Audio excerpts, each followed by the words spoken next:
ఇప్పుడు దానం అని చెప్పి మాట్లాడారు కాబట్టి ఒకప్పుడు అన్నదానాలు చూసేవాళ్ళం. అంటే వాళ్ళ దగ్గర ఉన్న ఎంత ఉన్నా కూడా ఒక 10 రూపాయలు ఉంటే 5 రూపాయలు అన్నం నలుగురికి పెడితే వాళ్ళకి వాళ్ళ కుటుంబ సభ్యులకి మేలు జరుగుతుందని ఒక నానుడు ఉండేది.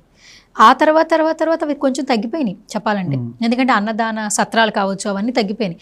ఎవరికి వాళ్ళకి వాళ్ళ కుటుంబంలోనే ఒకరికొకరికి పొసగడం లేదు కాబట్టి వాళ్ళ గురించి ఆలోచించుకుంటున్నారు. కానీ చాలా వరకు ఈ మధ్య కాలంలో ఒకరి పుట్టినరోజు జరిగినా, వాళ్ళ కుటుంబంలో ఎవరైనా మరణించినా అనాథ శరణాలయాలకి అన్నం పెడుతున్నారు, అన్నదానం చేస్తున్నారు.